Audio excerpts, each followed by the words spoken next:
for $1 million mitts. Why did I call this $1 million mitts? Because I'm gonna make you look like $1 million, man. As long as you let me guide you, as long as you listen, as you learn the stuff that I'm gonna teach you with a pair of mitts. I'm gonna level up your mitt game 100%. I got a lot of things to say about mitt work because mitt work literally changed my life. What's his full name? What's Coach Anthony's? Anthony's first name was Anthony's last name. Anthony Rodriguez, Coach Anthony, in that corner of weight 4. A lot of people don't know when I first came into this boxing game as a trainer, you know, mitts was really what people hired me for.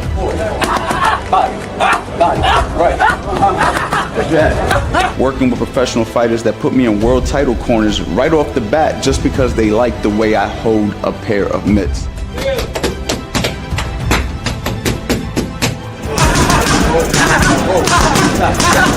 This is something that your clients are gonna love. This is something that your fighters are gonna love. Always a lane for somebody who knows how to hold mitts. The one thing that I could say is if you're gonna do something, you wanna do it the right way. I like to think that I'm the person who can teach you how to do this at the highest level, considering I've been to the highest level of boxing. 2 rounds, and you're a world champion, but you gotta work. He is a defending world champion fighting tonight. With head trainer, Freddie Anthony Rodriguez. I work with some of the best boxers in the world.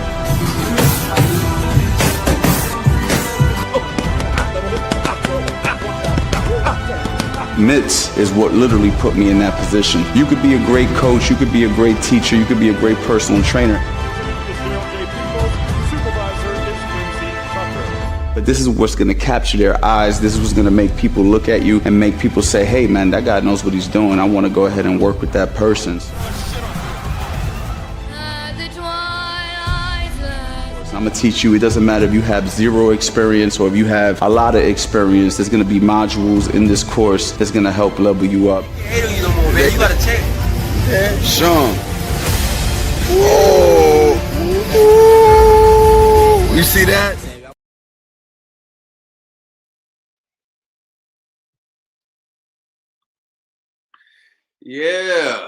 Yeah, what's going on, guys? You know, I had to show you guys a commercial. What's coming soon, man? $1 million mitts is gonna be out very, very soon. A lot of people have been asking me for this, and the time is now. I probably putting this out a couple of years too late. If you want to be part of the waiting list, I am about to go ahead and drop that link in the comment section below for my guys out there who want to learn, or my gals as well, who want to learn how to hold mitts. So you can go ahead and make some money, man. $1 million mitts, man. I'm gonna teach you guys how to hold these mitts. You're gonna learn a lot. I'm going crazy. I'm adding a bunch of videos on there. So I would love for you guys to go ahead and put your name on the wait list. Put your name on the wait list because everybody on the wait list is gonna get first dibs. You're gonna get a crazy deal on it. I'm doing this right now for Black Friday month.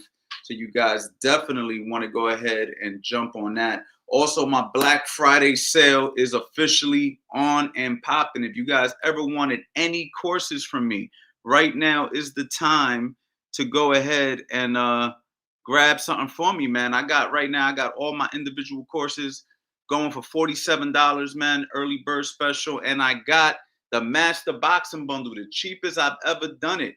$267 for 16 courses. It's the cheapest I've ever gone. This is the last time I'm doing this with the Master Boxing Bundle and everything else because my focus is going to be $1 million mitts. So you guys are definitely going to want to go ahead and grab that because there's so much information on there. There's actually going to coincide with the $1 million mitts. So if you think about it, the $1 million mitts and my Master Boxing Bundle could work together because what's going to end up happening is once you learn how to hold the mitts, then you're going to want to go ahead and try some of the tactics that maybe we teach on how to set traps and counterpunch, angles and how to create them. You know, defensive wizard, which is defensive principles 101 in the Philly shell system, and just everything else, the how to box the opposite stance, man. I mean, I got so much information out there that I've been putting out for over a decade. If you guys have been following me, you know I don't put out no bullshit. I give it to you guys to the highest level of boxing expertise that I possibly can. We got Fast Eddie Chambers all over the courses, professional boxer, professional world-class boxer as my demonstrating partner. So I'm just super excited and super hyped to get back into the mix with you guys because I know I've kind of taken a little bit of a break from the whole content thing and everything like that. And, you know, no days off November is an opportunity for me to give back to you guys and answer all your boxing questions and just show you that I'm really here to help the most that I can, but I'm really excited about $1 Million Mitch. So make sure you guys go ahead, get on that waiting list because the time is ticking, man. We're almost there. I mean, it's November 16th. I expect for this course to be out in a couple of days. So you definitely want to go ahead and get on that waiting list so you guys can go ahead and learn some of the Mitch stuff that I'm going to teach you. Okay, we go ahead and say what's up to some of my people in here. We got Caesar in the building. What's going on? We got Damien, what's going on? Yo, let me go ahead and talk to Instagram real quick because we do got you guys in here. Hold on. My bad. I'm definitely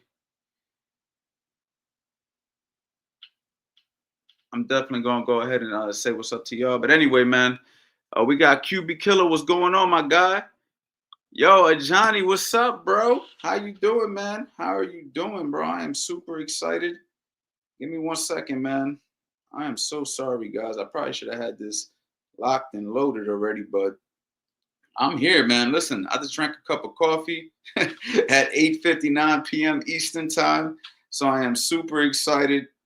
We're going to go ahead and have some fun tonight, man. We're going to talk about everything. I know you guys want to talk about the Conor Ben fight. I know you guys want to talk about a lot of stuff. I know you got your boxing questions. I'm here for all of it, man. Let me just do this real quick.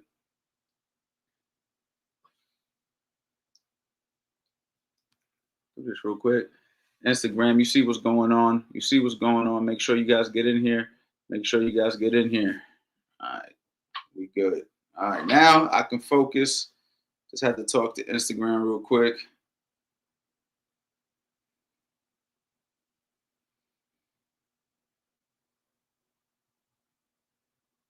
Let's get to work. All right. What's going on, man? Do you think you could be a great boxing coach with no professional or amateur experience? Absolutely. I never fought as a professional. Okay, so I fought as an amateur, but I never fought as a professional. I never won nothing crazy as an amateur, no national titles, nothing like that.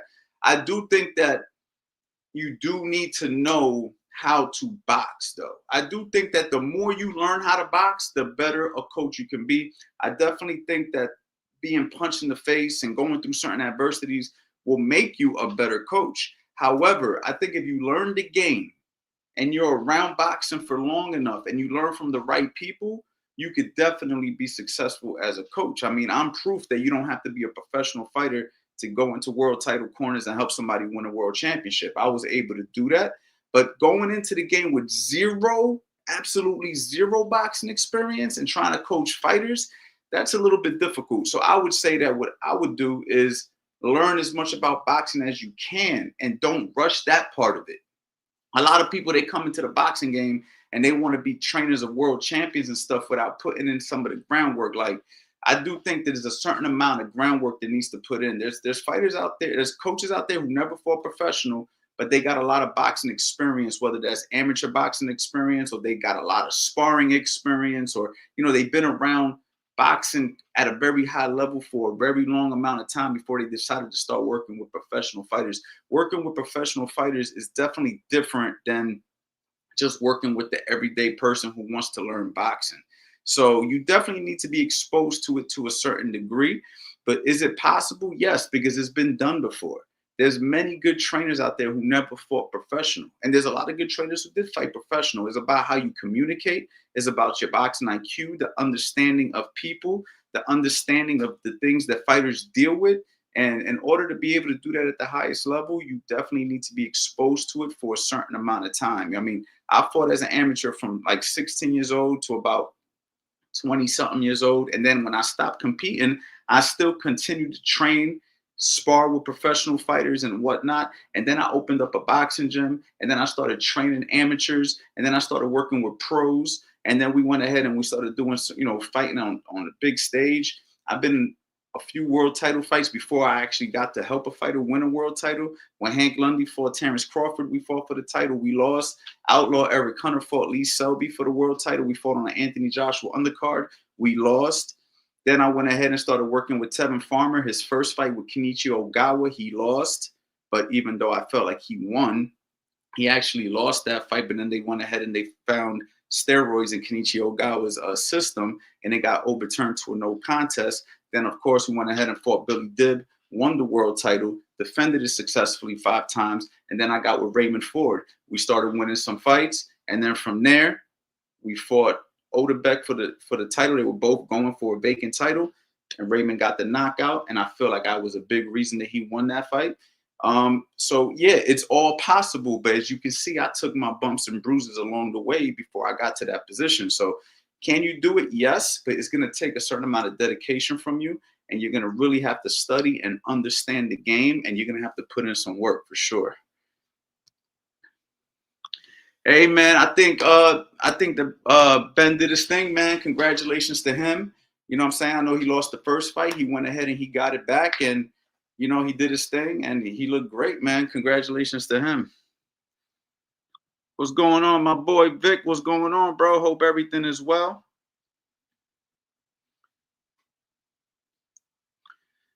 Duncan, what's going on, coach? What's going on, champ? I'm chilling, man. El Futuro, what's going on, my guy? Yo, bro, me and you got to get together. What's up with Aiden, bro? How's Aiden doing, man?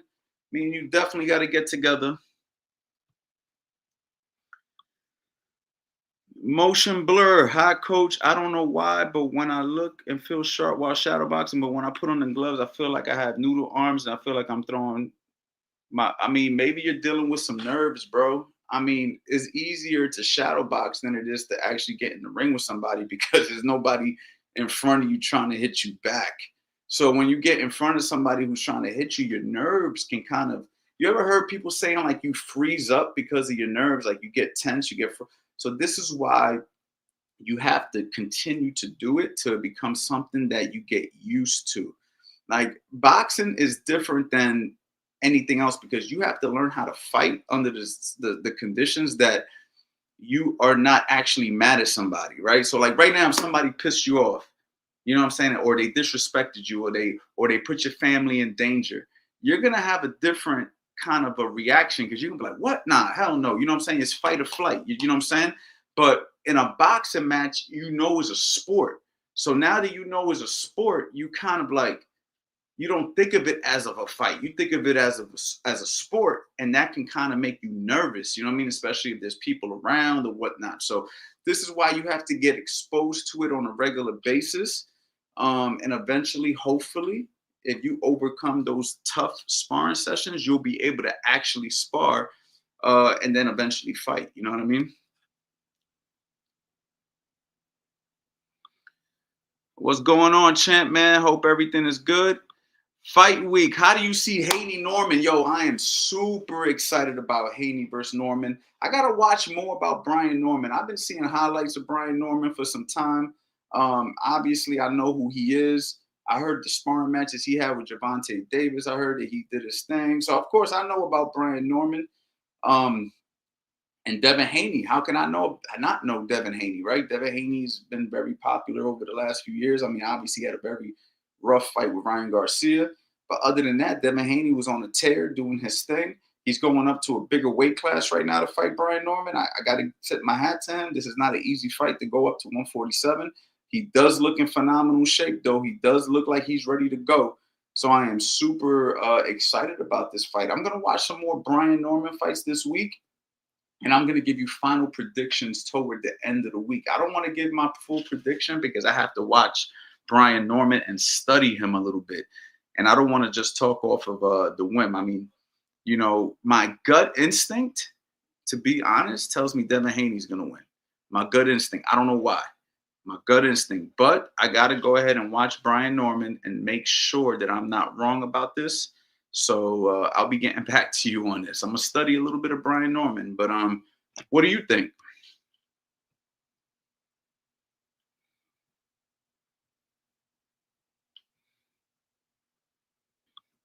What's the best way to defend yourself against a scrapper? I'm going to need a little bit more detail of what you mean when you say scrapper. So let me know. We need to get together, coach. We need to talk 100%, bro. I'm going to message you on Facebook. I'm going to message you on Facebook tonight, bro. Matter of fact, I seen that you messaged me and I never got back to you. So we're going to set something up ASAP.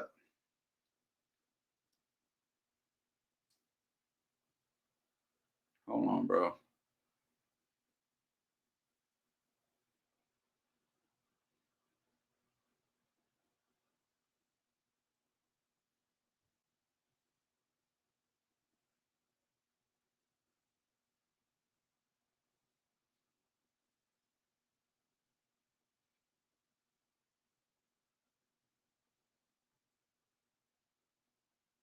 All right.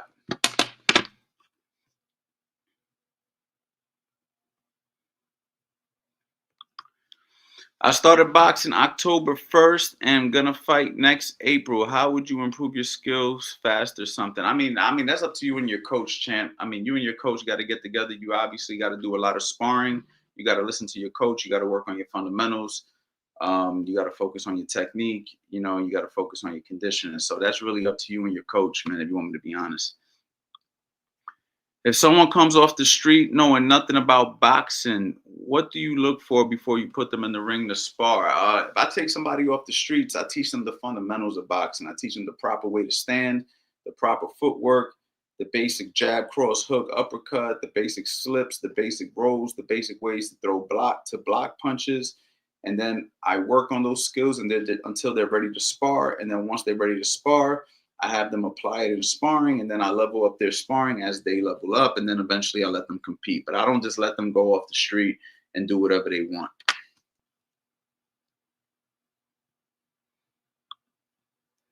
Rody dropped Ryan with the same left hook counter on your video with Fast Eddie, and Devin couldn't do that. Norman by KO in 6. Damn. Okay, so that tells you that our stuff works. That tells you our stuff works. Pookie man, what's good, bro? Coach Anthony, what's good? Appreciate your consistency. I've seen gains so far with my personal workouts. No days off November. You know the vibes, man. I appreciate you, man. What do you think from the middleweight that are current now is going to step up and carry the division like B? I don't even know who's in middleweight right now. Who's in middleweight right now? Give me some names. I'm not even sure, man. Norman's last performances have been dominant. I got Team Norman. Can you defend using the Philly shell? What do you mean, can you defend using the Philly shell? What do you mean? I mean, obviously the Philly shell is a defense, but what do you exactly mean? And I see you picking on Norman, man. A lot of people are picking Norman. A lot of people are saying that Devin Haney bit off more than he could chew. Oh, against a southpaw. Well, guess what, champ? You're in luck, man. You're in luck, man. I got a Black Friday still. How to box the opposite stance. I actually talk about the Philly shell against a southpaw, but I'll give you a real basic one real quick, man. Listen, if I'm here, right, let me get in front of the camera. If I'm here and I'm standing behind the shoulder, right, if somebody throws a straight right hand at me, right, let's say it's righty versus righty, orthodox versus orthodox, right? If you throw a straight right hand at me, I'm shoulder rolling the right hand, right? The right hand comes, I shoulder roll it, and then I shoot back my right hand. Well, if you're a southpaw, right, that right hand is still going to be the shot that I'm a shoulder roll, except now I'm shoulder rolling the right hook. So, like, if you throw a right hook at me from a southpaw stance, right, because now you got to shoot this shot. I'm orthodox. Your right hand's in front right here. You're shooting the right hook. I'm shoulder rolling the right hook. Now, the only thing is now it's kind of dangerous because if you throw a right hook straight left hand, I shoulder roll the right hand, I could run into a left. So what I would do is more so shoulder roll the right hook and most likely bend the waist on the straight left hand. So if you look at guys like Pernell Whitaker and stuff, guys who used to fight real slick, they used to be really good at like going here, dropping down, ripping uppercuts underneath to the body, things of that nature. So you're going to use the same defense tactics, but slightly different. You know what I mean? So for the most part, everything's the same. If somebody's throwing a straight left hand at me, like I said, I was dipped like this. I'm going to bend the waist from a straight left hand. The same way if I was boxing the orthodox, their straight left hand would now be a jab. So when they throw a jab at me, I'm going to slip it. Well, now all they're doing is turning their body this way. That left hand's coming from a little further away, but it got more power. But I'm just going to go ahead and I'm still going to slip it the same exact way. But if you go ahead and you watch the course, we break everything down in more detail with demonstrations with me and Eddie on there. So check out the website right now. I mean, everything's on sale. The Black Friday sale has officially started. So make sure you guys go to CoachAnthonyBoxing.com and you can grab any one of my courses, or you can just get the Master Boxing Bundle and get it all for a super cheap price.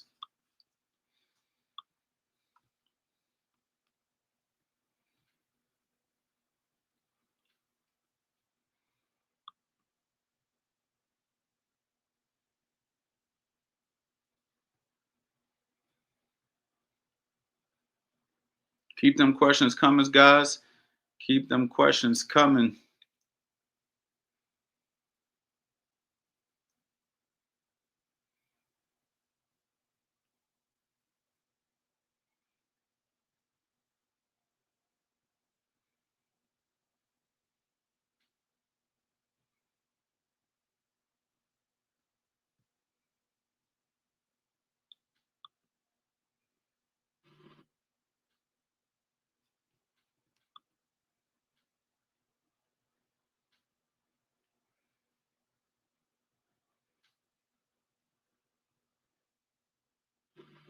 What's going on, guys? I need y'all to talk to me, man.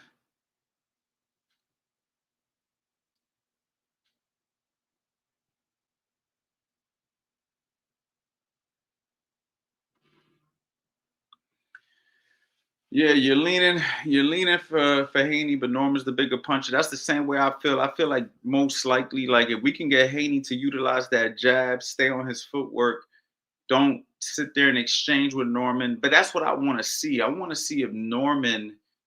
I have to watch more of Norman because I have to see how he cuts guys off, and what his speed looks like. You know, I know that he's a puncher, but I definitely want to see where he's at as far as dealing with somebody like a Haney. So I got to look him up. I got to watch some of his stuff.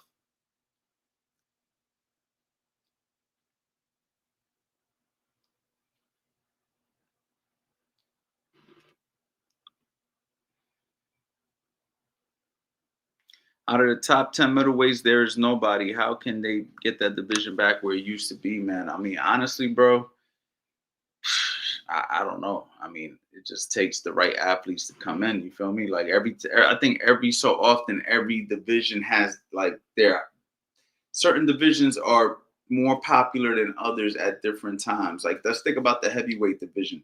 How long was the heavyweight division kind of quiet?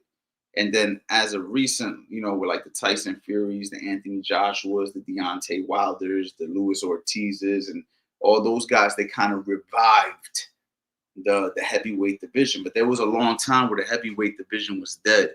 The same exact thing with the lightweight division, and in those divisions, they were kind of like a little bit quiet. Remember when featherweights had the hottest division? I remember when it was Eric Morales, Barrera, Kevin Kelly, you know, William McKennedy, Marco Antonio Barrera, Juan Manuel Marquez, and then it got super quiet. I mean, now we don't really have any featherweights that stand out that much. So every so often, certain divisions have their guys, and then other divisions die out, and it's just kind of like that. It's not a set thing where every division's always going to be popping. Right now, the middleweight division is a little bit quiet, but give it some time.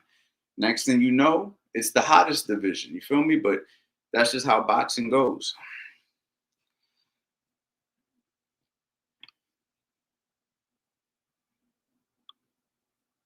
I'm ambidextrous, so fighting out the opposite stance course will help me out a lot. Yeah, 100%, bro. It's definitely one of my best courses. We definitely give a lot of good game on there, man. So this is what I'll do. I'll put my link right here for my individual courses, which are on sale. Okay, and you can go ahead and just check out everything that we have individually, and you could pick them like that. I also got my mini bundles. If you go to CoachAnthony.com, CoachAnthonyBoxing.com, you can also check out my mini bundles where I give 2 to 3 courses, my ebook, access to my private community, all for $47. So I got a bunch of deals. If you go to CoachAnthonyBoxing.com, there's a bunch of deals on there. It's the biggest Black Friday sale I've ever done, even bigger than the last ones that I've done. And my last sales was crazy. So you guys definitely want to go check out the website, and then, you know, just grab what you need, man. But any questions I can help you with right now, I'm going to help you with. In youth athletics, there is an overwhelming push for specialization. Sports like hockey, basketball, baseball, and soccer are becoming year-round sports. Is this impacting boxing? I mean, I don't know exactly what you mean about specialization, but what I do know is that boxing's always been a year-round sport. So, especially amateur boxing. So maybe break down that question a little bit more for me because I'm not exactly sure. Like I'm always been used to guys just fighting and they're back in the gym on Monday. You know what I mean? So I don't know exactly what you mean.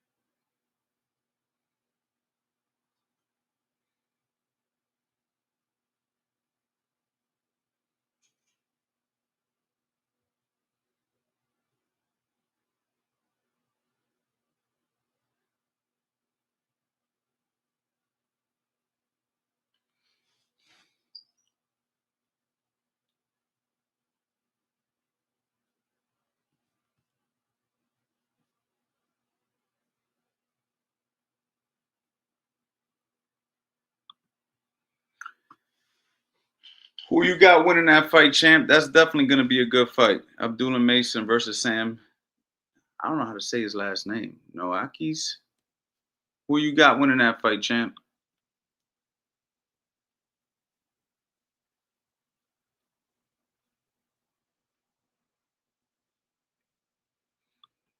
I'm going to see if I can get Eddie Chambers on here real quick, man, to talk to me, man. I'll be right back. Don't leave, guys. For $1 million mitts. Why did I call this $1 million mitts? Because I'm gonna make you look like $1 million, man. As long as you let me guide you, as long as you listen, as you learn the stuff that I'm gonna teach you with a pair of mitts. I'm gonna level up your mitt game 100%. I got a lot of things to say about mitt work because mitt work literally changed my life. What's his full name? What's Coach Anthony's? Anthony's first name was Anthony's last name. Anthony Rodriguez, Coach Anthony, and that corner of weight 4. A lot of people don't know when I first came into this boxing game as a trainer, you know, mitts was really what people hired me for.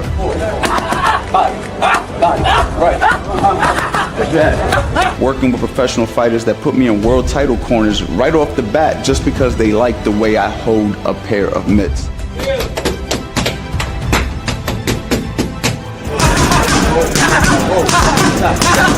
This is something that your clients are gonna love. This is something that your fighters are gonna love. Always a lane for somebody who knows how to hold mitts. The one thing that I could say is if you're gonna do something, you wanna do it the right way. I like to think that I'm a person who could teach you how to do this at the highest level, considering I've been to the highest level of boxing. 2 rounds, and you're a world champion, but you gotta work. He is a defending world champion fighting tonight. With head trainer, Freddie Anthony Rodriguez. I work with some of the best boxers in the world.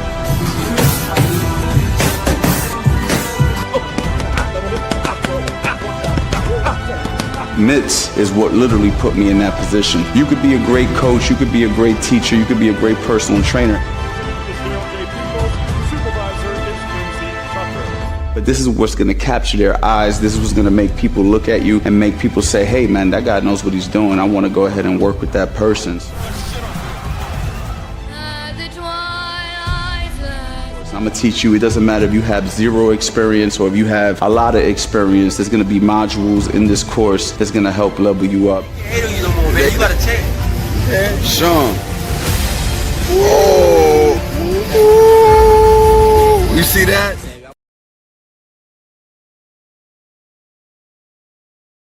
All right, I just spoke to Eddie. Eddie said he will be on here in a few minutes.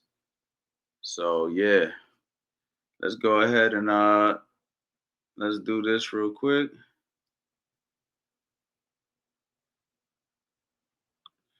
My man Jeff says specialization in the sense that youth only do one sport, not an array of sports. Do you think boxing for young kids is the only sport they are doing year round? Most of the kids that I get that are boxing usually do boxing and do other sports, sometimes even at the same time. I got kids that box and then like 2 days out the week, they're playing football. Some of them are playing basketball. I think it all depends, man. If you really, really want to get good at something, I truly believe it needs your full focus. Like whenever you try to do more than one thing, I think truthfully what ends up happening is you start to go all over the place. Like one moment you're here, one moment you're here. And I think that you're better off focusing on what you're trying to get better at. Now, on the flip side, you can get burnt out from doing the same thing for a long time if you're not having fun with it. So I think what ends up happening with kids is you got to kind of keep it fun, you know what I mean, and have them excited. And what I've noticed has been the most fun for kids is competition. So if a kid's competing and winning, they usually want to stick with it. If they're not competing, eventually they start to lose interest. So what's good about other sports like basketball and football and all those other type of sports, there's always like a game for them to play, like right, like they're always playing a game. They're practicing, they're playing a game, they're winning, they're losing, they're going through the emotions. And boxing, there's a lot of times where kids aren't competing for a long time because they're not ready to compete because boxing takes a different enormous amount of skill set. So you know, when you're getting punched, it's literally a fight. So with that being said, I think that keeping your kids interested is going to take a certain kind of kid. It's going to take a kid that just really likes boxing. Because if they don't really like it, they're going to eventually be like, well, what's the point if I'm not competing? You see what I'm saying?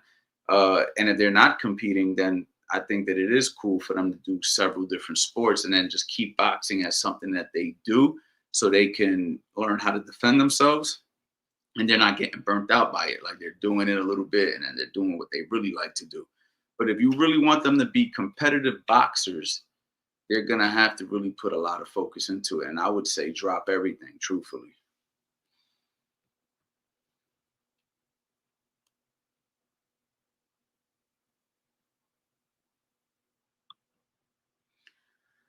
What's your coaching approach to different types of boxers, like brawler or pure boxer? I mean, I try to work with what I got, man. I try to work with what I got. If I got somebody who's really good at boxing, then I focus on their boxing and I try to improve their inside game. You know what I'm saying? This is somebody else right here.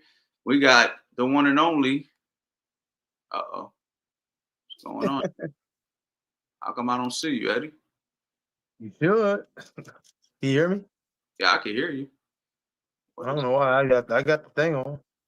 Do you see yourself in here? Nah, This is wild.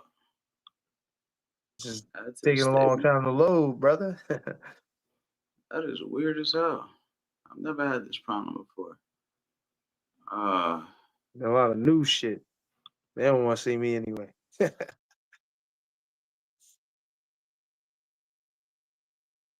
Stage. Yo, what is going on here, bro? I broke the camera, man. I told you. Can y'all hear Eddie, yo? What's going on? Talk to me, yo. What the fuck? I can hear you though. You can hear me, but yeah, I know I can see myself in the thing.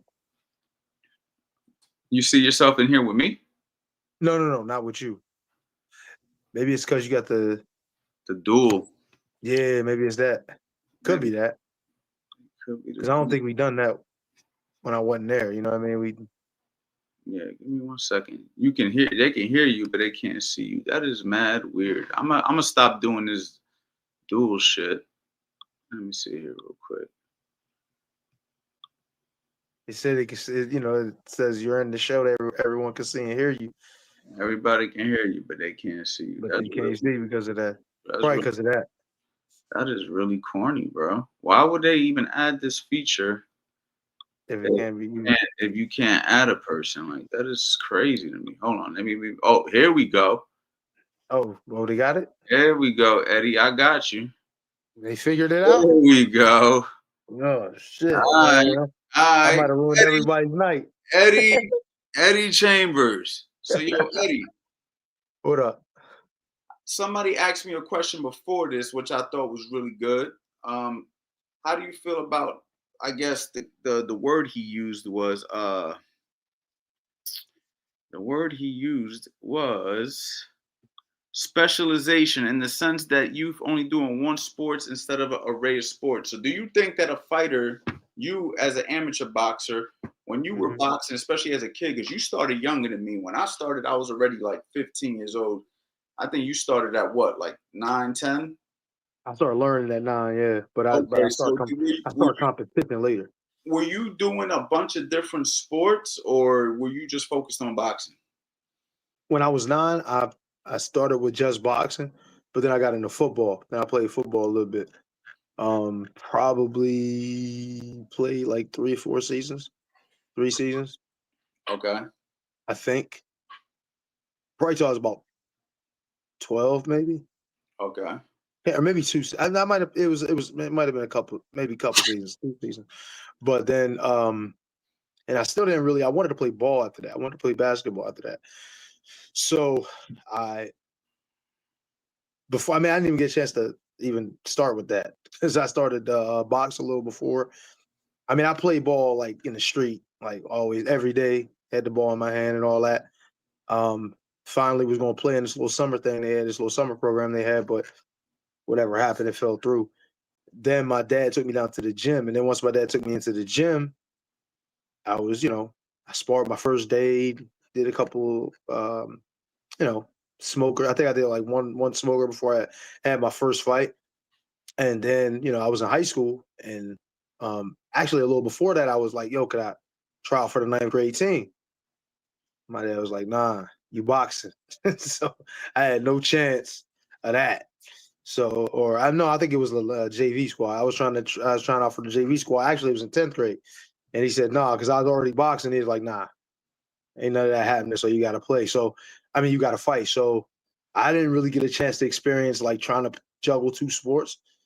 But I see kids nowadays, especially nowadays, even in boxing, I see it a little bit more that these guys are trying to juggle 2 sports. And with boxing, it's such a like a specialist kind of thing. You know what I mean? In a way, it takes so much to learn. You know what I mean? There's so many little details, so many little things you gotta pick up. So to try to do another sport, you can maybe just an athlete like that, and you can. But typically, if you're not gonna, and then the thing is with boxing, you don't have to do it quite the same way you do other sports. Like for basketball, you're not gonna be able to pick basketball up late and have a career at it. It's just not gonna happen that way. If you have a career at it, you started late, you may get a chance to play in some little small leagues or whatever, but it ain't going to be anything like where you're going to get to the NBA. Too many people's careers and lives ride on that to put somebody who's unproven in there. But with boxing, because they got these little niche things that you can do, like, like the Jake Pauls of the world creating this new lane for the influencers and all that. If you get enough of a backing, if you get enough backing, you get enough support, you know what I mean? Just your fans from another thing can bring you into boxing, and for whatever reason, boxing is just a little more open to that. And I think it's entertainment, just like other sports are entertainment. But this is I guess a gladiator sport. And they're figuring, well, look, yeah, just because I never done it my whole life, I fought people in the street before. I done had fights. I'm tough enough to get in there, but they don't understand just how detailed and how much goes into it. So that's why those guys that you see, a lot of these influencers, they can't really fully get into boxing. You know what I mean? Into like trying to fight like the top guys, the world championship level dudes, unless there's something like even with Jake, you see him fighting guys who was a little past their prime or a lot past their prime, or guys who never really who never really made it to the top because they're really not that good. And even then, it's a little bit it's a little bit of these guys aren't really like us like really putting in the effort or capable of putting in the effort. Or case in point, you look at Jake Paul with Mike Tyson. Now the backing is crazy behind it. The fanfare is going to be so big because Mike Tyson is, a humongous name in the sport of boxing, regardless of whether it's now or whatever.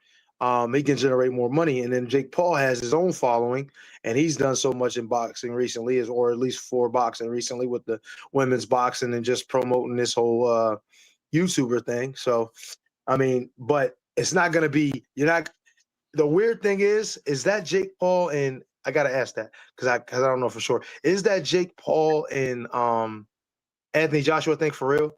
They're saying this for real. I don't think it's finalized as of yet. So that right there is pretty interesting. Let me answer this question real quick. So to my boy user, hey coach, hope you're doing phenomenal. Do your coach Anthony 2.0 differ from the elite mentorship program? Are they both online? So listen, to make this easier, champ, text me at 215-709-5437 or shoot me a DM on Instagram at Coach Anthony, and me and you will talk before we go ahead and make a decision, because I don't know exactly what you need. But if you text me, I'll text you back and we can finalize, and I can tell you what'll be the best avenue for you to go ahead and follow. But yeah, Eddie. So yeah, that's like, real. That's the thing about boxing. So like I answered the question. I told him, I said, you know, I think that you can play multiple sports and box, but what it all boils down to is how serious are you looking to be at boxing. If you're looking to be a national champion and then, you know, pursue boxing at a high level, I think it needs your full attention. If you're just doing boxing for, you know, you just want to be pretty good at it, maybe have a few fights here and there, you know, and just kind of do it, then I think, yeah, you don't need to be full time with it. It all depends on what you're looking to accomplish. That's true. I agree 100%. The way I approached it, I didn't really have much of a choice. I had to put 100% effort in it. Like I said, after I played football, I didn't really, I couldn't really do anything. I wanted to play basketball, and I couldn't. I had to put more attention into that because that was the focus. That's what my dad really had planned for me. That's the way he could really affect change in my life. And when I say I didn't have time for anything else, I didn't have time for anything else. Barely had time for school. So, but I did. I finished school and everything. And once I finished school, it just gave me more time to focus on the boxing. That's why I was able to turn pro at such a young age, even after only really having 4 years at amateur, is because I really put everything into boxing. You know what I mean? That's all I did every single day, you know, in the gym. You know what I mean? Literally, even on Sundays, man, most of the time we was in there, you know what I mean, training, doing something. You know what I mean? We had to do something every day for the sport. No, yeah, 100%, man. So yeah, it all depends, man. It all depends. Let me go ahead and answer some of all these questions. But as far as the Jake Paul Anthony Joshua thing, man, that's crazy. If Jake Paul takes that fight, he's a crazy dude. That's all I'm gonna say. Especially if it's a real fight. Assuming everything is real. Right. Assuming that it's a real fight, assuming that there's nothing being staged, assuming that these are two guys that are actually going to box and give it their full effort. Jake Paul is a crazy suicidal dude. If he thinks he's going to get into that ring and beat Anthony Joshua, if Anthony Joshua is really trying to win, I'm telling you, he is crazy. It's not going to happen. I mean, you're talking about a guy who was an Olympian, a guy who was a world champion, a guy who's fought the best boxers out there in the heavyweight division for the most part. I mean, we saw what happened to Francis Ngannou. I mean, there's levels to this, you know what I mean? And Jake Paul is definitely not at that level to be trying to fight a guy like Anthony Joshua in a real fight. Now, what happens behind the scenes? I mean, people have been talking about stage fights. I've never been a guy to really believe in stage fights as of, you know, before, after the mafia, it was all involved with boxing back then. But I mean, I know it. I'm sure there's been cases of it, but with Jake Paul, I've always given him his credit for his victories. A lot of people have said, like, you know, Tyron Woodley gave him a hint, and I don't think Tyron Woodley, that was a fake knockout. I think that was a 100% real overhand right that knocked his ass out. That did not look fake to me. When he, so I mean, now I will say the Julio Cesar Chavez Jr., a little questionable. He didn't throw any punches that whole entire fight. That was a little weird to me. I mean, I understand your timing ain't there and you're trying to find your rhythm, but he didn't do anything. And when he did start to throw, he had success. That's a hard one. That's the closest one to a fight being thrown that I can say out of all the Jake Paul fights that I watched. What's your thoughts? Yeah, I agree. Yeah, I can't. It's just him not throwing any punches. I mean, I know he's been known to be like that, so He's a good pick, though. You know what I mean? I feel like Chavez Jr. is a good pick because he's been so up and down with everything, especially, after his career. He kind of, him just, I don't know, just not taking it seriously, not really. I could see them calling him for a check and him actually not performing properly. And that's just, or even to a professional standard. I could see that with him. He's just undisciplined, you know what I mean? Got a lot of issues going on with him in his head, but still, even then, not throwing any punches till like the eighth round was kind of bugged out. Literally, like almost one or two punches around. Not really even putting any real effort toward it to kind of make you a little leery of it. But everything else, is pretty much on the up and up. I mean, to some degree. I mean, the most that I could point to is like looking at the whole Mike Tyson thing. I just think it was a show. It was a show. It was just something, give Mike an opportunity to get back out there. Yeah, the Mike Tyson thing was a show, but I don't think like a lot of people feel like Mike Tyson was carrying Jake. I feel like it was the other way around. I think it was too. I think that was most of the reason why. I think Mike had some issues with his legs. You could tell by how he was moving. He's just 58 years old, man. What the hell you expect, man? He's about almost 60. What you think you're gonna be in there doing, hopping around like he was when he was in his even in his 40s? Mike was in his 40s. Jake would have been suicidal to get in there with Mike in his 40s, let alone, you know what I mean, in his prime. So, I mean, at 58 years old, he should have been carrying him, to be honest. I mean, Jake Paul's a 28-year-old athlete. You know what I mean? He has been boxing for a good amount of time. So Let me ask you a question because Mhm. you're an older athlete now, and I know Yeah. like every fighter is always going to believe in themselves, right? But Of course. let's talk honestly here. Yeah. You as a man, 40 in your early 40s, do you think that a guy like Jake Paul can compete with a guy like you in your early 40s, inactive, if you had a training camp, let's just say for 8 weeks? Do you think he has a legitimate shot at this point? Or do you think a guy at your level should be able to clearly win due to Mhm. your experience? Or do you think that your age and something there's actually an excuse for you maybe not winning a fight against a guy like Jake, considering Drake's been, actively pursuing training and younger boxing for the Mhm. last 5 years? Like, what's your thoughts on that? I think if somebody is still able bodied and they haven't taken too much damage in their early 40s and they're former championship level kind of fighter, high level kind of fighter, even not championship level, even, you know, domestically good or tough and in some kind of shape. Now you got to be in some kind of shape. You can't just get in there and think, you know what I mean? You won't get in there with big belly, you know what I mean? Unless you James Toney, you don't get in there big belly and beat up on a young guy. It's just that's not realistic. But if you are keep yourself in some reasonable shape and you're around the gym, you train periodically, you train fighters, and you're given the opportunity. You ain't got too much going on with your head, and you're given the opportunity to get a good camp in. I don't think he should be able to compete with you. That's my opinion. I think with me, dismissing some of these injuries I might have, I haven't taken a lot of damage. Um, for the way I am and way I fight, I don't think that he has a shot. You know what I mean? Unless he somehow catches me and I ain't see it coming, which is crazy because that's what I do. I'm a defensive guy. I don't get caught with stupid shots except for one in my career, and I paid for it. And I ain't trying to let that happen ever again. So if I was to get in there with a guy like him, I don't know if he'd be able to deal with, the speed, the timing, you know what I mean, and the frustration of not being able to land comfortably. You know what I mean? It's a different thing when you're in there with somebody for rounds. You know what I mean? If you just get in there and it's gonna be a quick 3-rounder, you know what I mean, like a little amateur thing, you can go out there and just swing.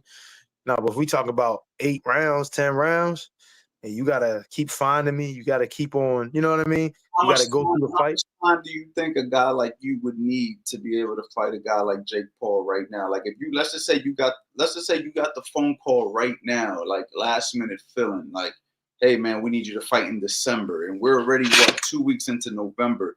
do you think you can still do it right now, or do you, and not just you, any fighter at your level with your experience under those circumstances, or do you think even a guy at your level needs a certain amount of time to prepare for a guy like Jake Paul?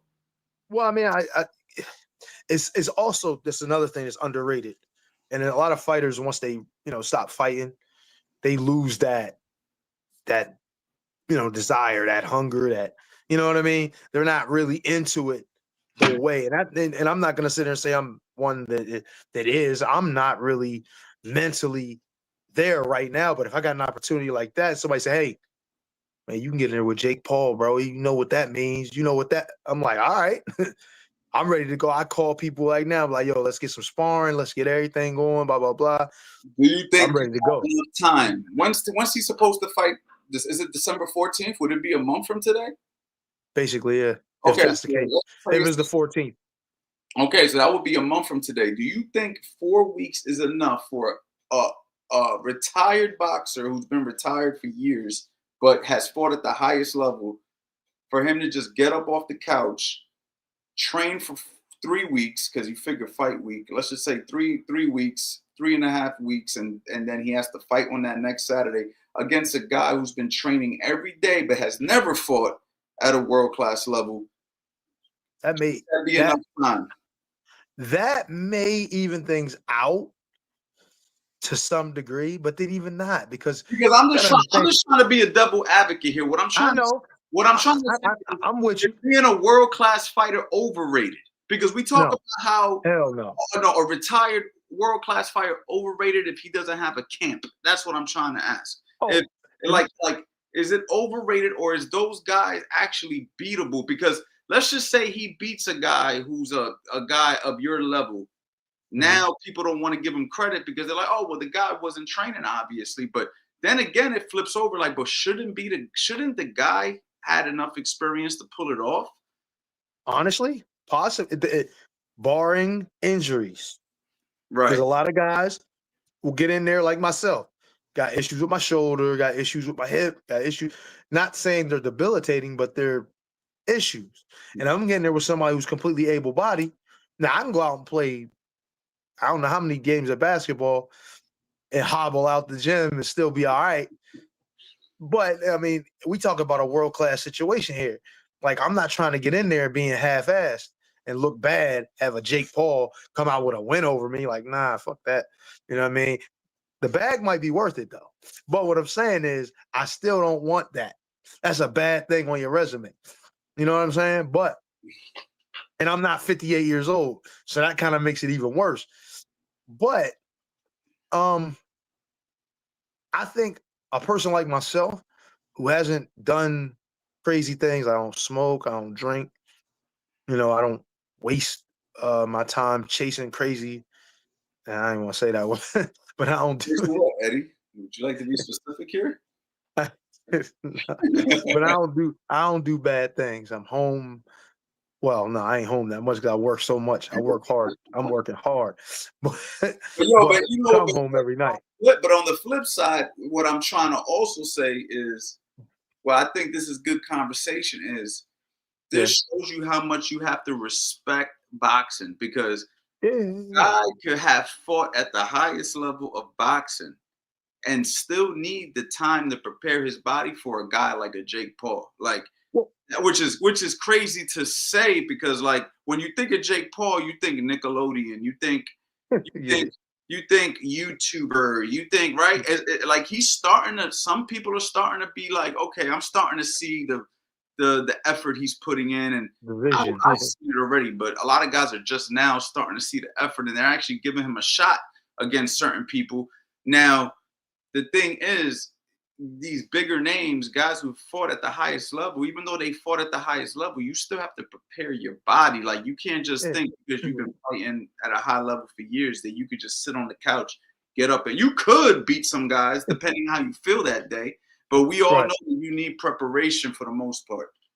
Oh yeah. Well, see, with me, it's a little different in a way. I mean, I'm not saying I don't. I need just as much as anybody else, right? But I've performed in situations that I was, asked or given a very small amount of time. Also, and that was when I was young, so I can't really say. But more recently, I have been, now this is only sparring, so you can only give it so much credit. I've been called and asked, for sparring on short notice. I've had injuries. I've literally helped guys out sparring with one hand, all that crap. You know what I mean? And I've always done well, even in those conditions.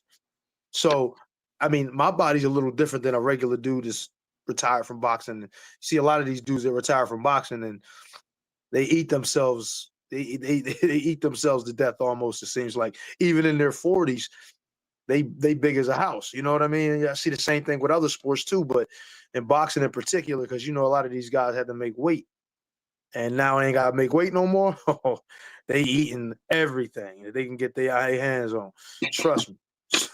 So, um, but if you take it serious enough, and if you're still around the gym and you still keep yourself in some shape, I think the gap is so big in the amount of things that Jake has to do to become truly elite that it will be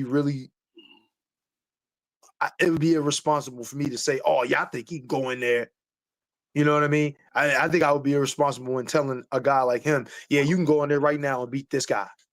Because I would be lying to him. I don't really believe that. I believe he has a lot more work to do. Now, if the guy is completely out of shape, he can't go 2 rounds, that's another thing. But even then, like I said, you look at a guy like James Toney. James Toney, even right now, sometimes he seems like he can't put a sentence together, but he can still put his hands together out there. You know what I'm saying? And even in his current situation, now I don't know that he beats Jake Paul. He almost 60 some years old, white beard, big belly, just chilling. You know what I mean? But I don't know that Jake is just gonna walk right through him, because James is gonna get in there and he gonna give the best he got, even in this situation with all that slick shit. Even if he can't throw a punch, fast enough to touch anybody with it. You know what I'm saying? But he gonna get in there and try. Yeah, and I think yeah. So I mean, it's just interesting to me, man, because with Jake right now, he's got a lot of boxers out there helping him out.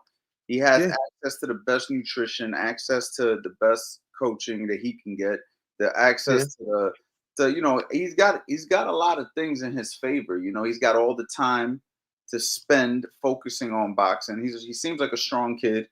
Yeah. So he's actually really putting in work, man. Like I seen him a video from 2018 and into now, and there is a big difference. Like, and Of course. that's only like 5, 6, 7 years, right?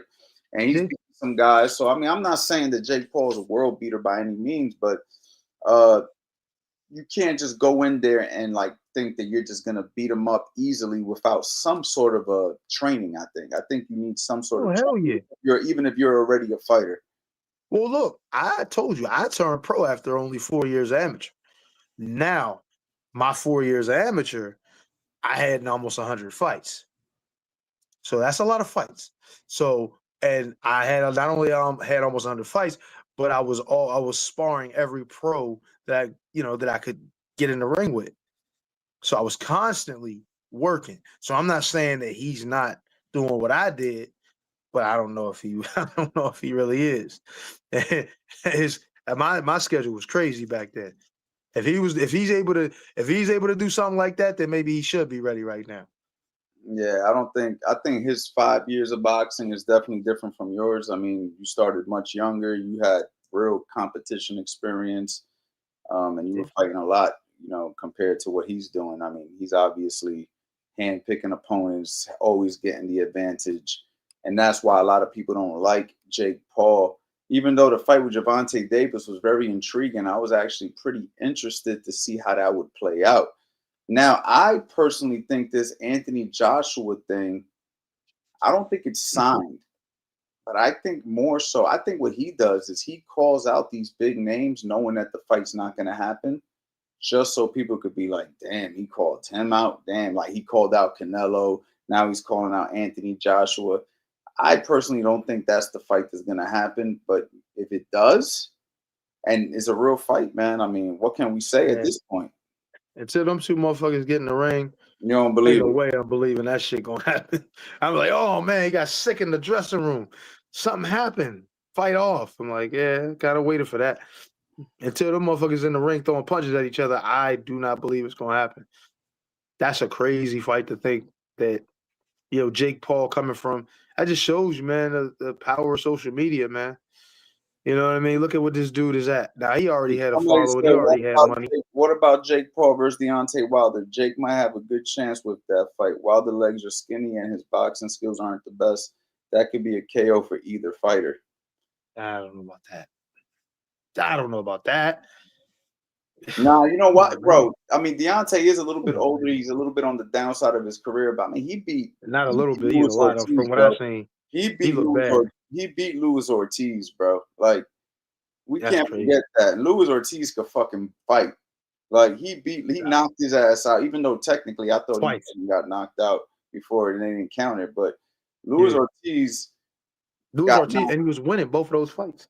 you know what I'm saying? So I'm Yeah. just saying, if he could beat that guy, he should be able to smoke a Jake Paul. But again, he hasn't, I don't know, bro. I mean, it's like Jake Paul's like, they've done such a good job with the marketing and the way that they've been playing this out that it can actually have you thinking now. Like, even an educated mind could be like, damn, hold on. I don't know. Like, that shows you the power of matchmaking and marketing and all of that type of stuff. Bruh. And this is why I said, man, I'm not completely against this shit now. At first, I'm like, man, I worked all my life to get to where I did, and then you got some of this motherfucker who ain't never had a fight in his life, and then he come out and he's doing it. It's a little bit of the hurt talking, but the reality of it is, it's not. It's like when you look at somebody doing that and able to create their own lane, you got to respect it. You know what I mean? We all just wish we could have done that shit before him. You know what I'm saying? If I tell you what, if I could have fucking go back in time and I had a damn magic wand, I'd be like, I'm doing what Jake Paul did before anybody else did that shit. They gonna be looking at me like him. They might hate me, but guess what? I'm gonna be rich beyond belief. You know what I mean? And I'm gonna have boxing in a chokehold in a way that I'm helping the sport move on to better, creating better things. Like, look what he's doing for women's boxing. Come on, man. I'm not hating no more. I'm just trying to figure out what the hell he doing so I can Be part of it. Yeah, we trying to be part of this shit. So I can help this motherfucker. Make boxing great again. I mean, I'm surprised they haven't called you in to be a sparring partner, Well, I mean, listen. You know what though? I can actually get you in that camp now. Now I could. If you were like, you think so? Yeah, I know. Hey, fuck it. Why? I mean, I know coach motherfucker. Everybody. I got Raymond Ford in the camp with him. That's crazy. I did, man. Now this is a fact. This isn't just me talking. Like, I got Raymond. No, I believe you. So, I mean, you ain't. I know. If he's fighting a heavyweight, Eddie, maybe you'll help him get ready for Anthony Joshua. Anthony Joshua did send you that hateful DM. I'll never forget what he said. So it might be payback time. You know what I'm saying? Yeah. The only problem is I ain't 6'6". If I was, he wouldn't have been sending me that hate mail. Hold on. Anthony Joshua 6'6". Yeah. It's a big boy, bro. 250 something. Jake Paul's going to sleep. Jake Paul going to sleep in the first round, bro. That's why I said he bugging fight. You know what? And it's like, Anthony Joshua is a good fighter skill-wise, but his size and athleticism makes him championship level. So then when you put Jake Paul, who the jury's still out on his skill level, and he's about my size, my height, bro, you taking a hell of a chance because that dude is going to be a good 25, 30 pounds heavier than you at least. I think Jake Paul like 225 or something like that, maybe 230. If he can get, man, I just don't see it, bro. I don't see what he's would. I mean, if I don't really believe that this is going to happen, and for his sake, I would hope not. You know what I mean? But then he fuck around and gets in there and wins on some bullshit, which I would never imagine. That would really have me really questioning a lot of things. Damn, Sage said AJ not good at anything. Damn. I don't know about that. He's You not don't a give him bad no fighter. credit? I don't think AJ's a bad fighter. I don't think he's as good as like a Tyson Fury, but No, he's not. I don't think he's a bad fighter. I think he's a solid heavyweight for today's generation. I mean, Yeah. out of the guys that we got out there right now, he's, B plus. I Mhm. mean, Yeah, something like that. skill wise, he's B plus. I'm not saying he's not skilled at all. He's got some good skills, but I think his size and athleticism and strength play a huge role in what makes him, special, Jake Paul right? lost to Tommy Fury. How is this a question? Good point. Yeah, very good point. That's what I'm saying. Did you see Tommy Fury when you was out there with the Furies? Was When he I was out there, he was in camp with us. he was in camp? I Okay. I knew him for all that, bro. Like I got pictures with him when he was a little kid, when he was 12. Right. I can show you pictures of it. I got it on my IG. Oh, It's in the archive right now, but this is ability boxing. I thought this was actually Sage from our gym. I was trying to put two and oh, two. that's Cam. Oh shit, what up, Cam? Cam, what's the Sage shit, man? Well, I'm confused. That's what I'm like. What the hell? Yeah. I don't know. They popped this, got something going on. Cam hit me on the phone, and I was looking like I gotta get back to him after we done. But now he on the live. Okay, Yeah, my big shout out to my guy Cam. yeah, man. Killer. We doing we doing some things in a different realm. Just wait and see. Things are gonna pop up soon for all of us. I'm a short southpaw. What's the best tip you can give when sparring a taller opponent? Man, a short southpaw. I hate y'all, mother. It's like no, but I fought. That's my only fight I had at cruiserweight. Was a short southpaw. He was 5'8", but he was slick and he was sharp, and I wasn't. I wasn't prepared for the fight as I should have been, and I couldn't get what I wanted, and he ended up winning the decision. So short southpaws against taller opponents, you just got to be really, Oh yeah, it sounds almost like it sounds almost like an advantage more than anything. yeah. Because if you can get somebody reaching at you, once their arms go by you, if you're sharp enough, if you're defensively solid enough, once their arms go by you, if you can make them miss, you can easily make them pay. You understand what I'm saying? Now, the thing that a guy that's taller has to do is maintain that distance. If he can maintain that range and keep his hands on you, you know what I mean, then he can win. But if you're reaching and trying to keep a smaller guy out and you're missing and you're not able to land anything, especially if he's pressing or if he's coming forward or even if you're coming forward, then as soon as the hands go by him, those counter opportunities are going to be there. You know what I mean? You just gotta be sharp. You gotta be well versed at what you do and what you're good at, and make them pay. Look at Isaac Cruz. You know what I mean? For most every time he fight, even in those lower weights, he's the shorter guy, but he makes you pay constantly. You reach at him, especially him coming forward with that pressure and those heavy shots, he making you pay. So you know what I mean? Being short. Now I know you said southpaw, but being short in general is not necessarily a disadvantage if you can figure out a way to make it work for you. Eddie, are you going to be able to do some demonstrations with me tomorrow? If not, it's all good. Yeah. I'm curious. Yeah. All right, y'all get great tips on boxing. What's the best way to get a solid stance and base? So my thoughts for the next 2 weeks, guys. Tell me if you guys like this idea. My thoughts for the next 2 weeks was to do like demonstrations from each one of my courses, or maybe a couple of courses in one day. You know what I mean? So like when somebody asks a question like that, like how's a good base? Like tomorrow we can actually do some demos. You know what I mean? Like how we like to stand and hand positioning and how we like to keep our balance and stuff like that. And then as we progress throughout the next 2 weeks, even talk a little bit more about some of the more advanced stuff, like working the angles, some of the defense, kind of like we did the Philly show one the other day, but our sound quality wasn't the best. I might have to say, let's redo that one. A lot of people loved it, but there was just like a little sound barrier we was having. So something like that. So if y'all think that's interesting, let me know in the chat. and we'll make that happen for you over the course of the next 2 weeks. Um,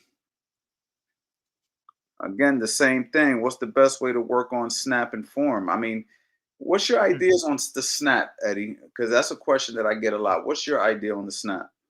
I think you put your hands in the most basic position, and I think a lot of guys try to force power or speed and try to shorten up their punches to make them seem faster, or try to put too much body or too much effort in the shots that don't necessarily require it. I think in order to get the snap properly, you need to throw the punch fully. That means from A fully to B and back, and let that recoil be naturally reset, as opposed to trying to pull it back real fast, which in most cases, guys will throw a shot out. It'll be half thrown and then they'll pull it back. And, that's their equivalent or their way of making it, faster. I think you need to learn how to throw the punch in its entirety. Like I said, from A to B, from your chin to the other person's chin, and then bring it back fully. Practice that consistently. I think I had a guy in the gym today that was trying to do just that. He was trying to be fast and trying to throw a whole bunch of shots. Steps was off, stance was a little too wide, steps were a little too big, trying to force these actions to happen in an unnatural way. And it typically turns and looks amateurish, and it puts you in a bad spot. You know what I mean? Defensively. So do it the very basic way to throw the punch. Throw it, like I said, fully all the way through. The one, you know what I mean? The jab, the right hand, the left hook. Every punch you practice, every punch you throw in shadow boxing, make sure you throw it fully all the way out.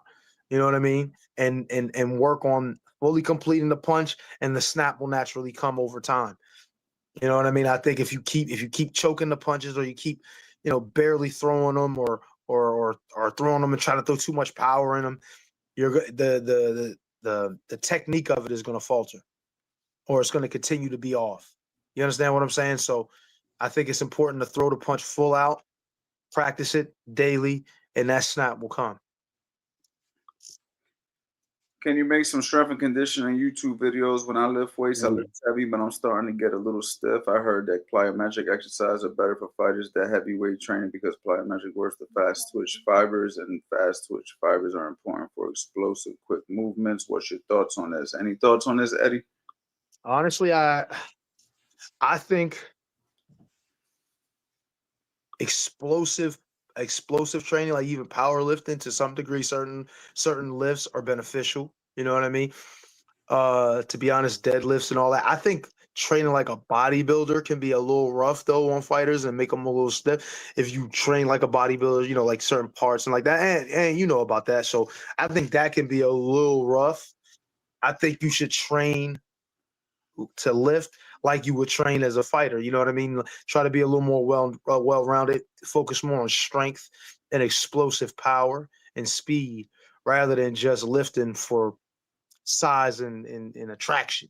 Like, you don't want, you know what I'm saying, having nice biceps and abs and all that shit is cool, but if it ain't gonna help you throw a jab faster or a right hand harder, then is it really helping? You know what I'm saying? If that's what you're aiming to do.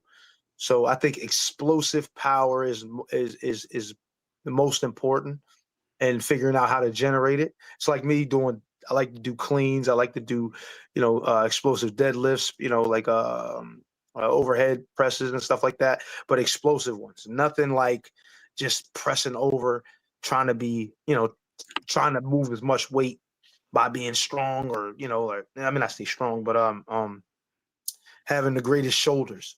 I mean, I'm not saying that won't help. You know what I mean? Even bodybuilding lifting can, to a degree, help your strength, but then it may make you stiffer and, not able to move as well. You know what I mean? So I think for me, balance, explosive power, you know what I mean? Things like that I think is good. High rep work, you know what I mean? Circuit training, stuff like that. That's me. Yeah, I mean, look, to be honest, man, I got mixed thoughts on it. I mean, I don't think it can hurt if you have the right trainer who's very experienced with, explosive training and Olympic style training and things of that nature. I think it could be very beneficial. I don't see how it can hurt a fighter. But from Okay. my own personal experience, like I never personally did it when I was competing, and I've never worked with a professional fighter that actually did a lot of it. Like for instance, I give you an example, Raymond Ford. He wasn't doing that. And I mean, he would do a little bit of weight, some circuits and stuff like that, but it wasn't like a lot of emphasis on that. And he won a world title without it. And a lot of fighters from many years um, trained like this is kind of a new age thing, like a lot of this type of stuff. Like, now, don't get me wrong, can it help? Yeah, how can it not? If you got the right system in place for it, I think it can be helpful. Do I think it's a necessity? I don't personally do. I think that if you're sparring, I think if you're hitting the bag, you're sparring, you're doing your conditioning work, which is like, your road work, your conditioning stuff in the gym, which is just the natural stuff that we like to do for boxers, calisthenics, you're eating right, you're sleeping right. The boxing routine alone is very grueling on the body. And I think that with some additional calisthenics, that's all that's really needed. The most important thing is can you perform? Can you compete? In the sparring, are you getting the rounds in? Are you letting your hands go? Are you strong? Are you able to absorb the punches? And can that stuff be helpful? Probably. But we've seen guys do that stuff and get tired in 6, 7 rounds. And we've seen guys back in the day who didn't do that stuff fight 15 rounds. And we've also seen on the flip side, guys do that stuff and it helps. And so I just think that it just depends. But I think that what happens is Case too by many case. people are putting too much emphasis into the strength and conditioning aspect of it now that they're losing from the boxing side of it. And we all know at the end of the day, anything that you do for boxing is a supplementation and an addition to the boxing training. If you like the run, the running shouldn't be the core focus. It should be the boxing, and you get your runs in. If you are doing strength and conditioning shouldn't be the core focus. It should be the boxing, because we already know that you have what's it called? What's the word that I'm looking for, man? There's a certain word. Is this fuck, man? More specific. Sport specific training. Well, Yeah. there's nothing more sport specific for boxing than boxing. Okay, so you give me a guy like James Toney who sparred himself into professional fights, didn't run, didn't do all that other bullshit, and beat up guys like Evander Holyfield, who had a freaking phenomenal physique, and cooked them. You know what I'm saying? So yeah, I mean, granted, that That's wasn't true. the best version of Evander Holyfield, but my whole point being is he did that to many other guys, and it wasn't the strength and conditioning that did it for him. It was the boxing. So we have to remember what sport we're in. Now, if you're just a guy who wants to do a little bit of strength training and box because it's your own personal thing, like you're just doing this for you, right? Like, let's just say you're not a fighter. You're just like, I like boxing, but I also want to be explosive.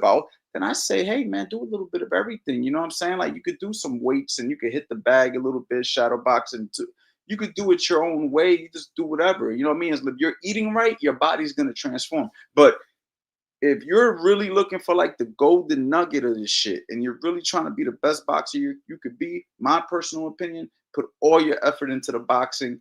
You're gonna get in fantastic shape, and let everything else be an addition. The push-ups, the pull-ups, the plyometrics. Think about some of the boxing workouts that we do, man. You do the push-ups, the clap push-ups, the pull-ups, the table work that you do for your core. I mean, the medicine ball throws, the medicine ball slams, the sledgehammers, the flipping of the tires. Like, these things get you in fucking shape, man. Like, you're doing that, you're running, you're sparring 6 rounds 3 times a week or 8 rounds or whatever. Bro, how much more do you think your body can really take? Like, your body needs to rest too.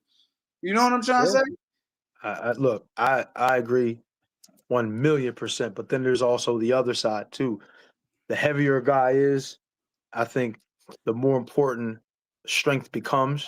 I agree. I think for the Yeah. heavyweights, the game's Yeah. a little different.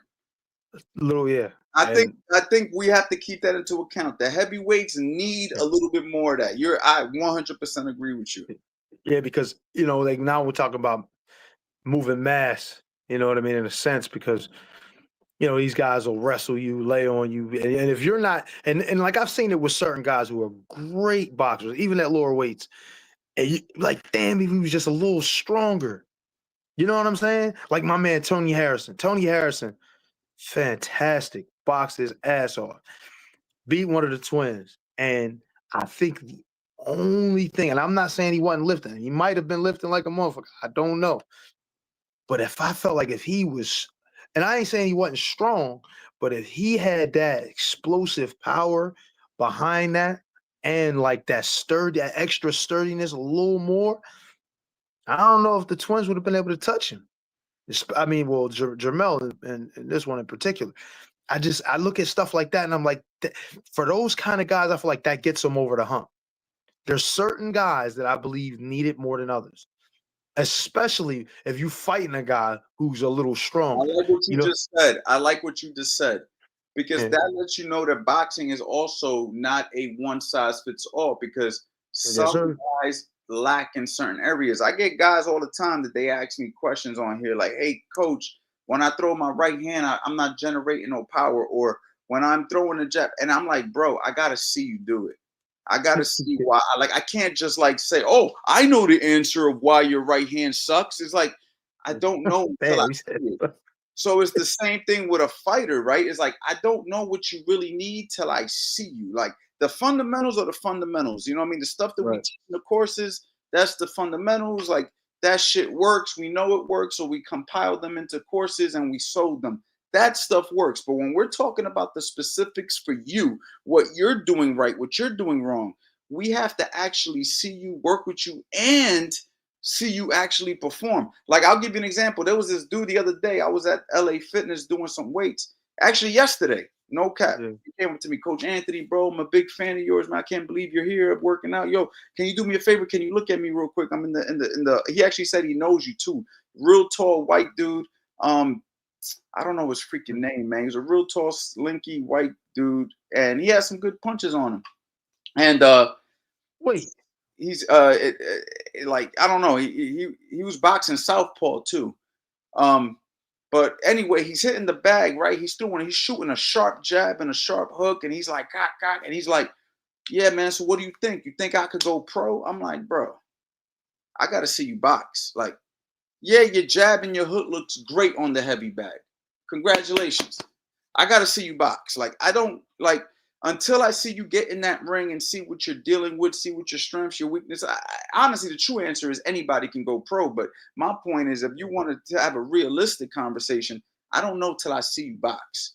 And right, that's when I know, okay, he needs more endurance. He needs more strength. You need more of that. You need more of this. You see what I'm saying? But let's yep, think about yep, some of these fighters like the Marco Antonio Barrera, a lot of the Mexican fighters. Let's think yeah, about those guys.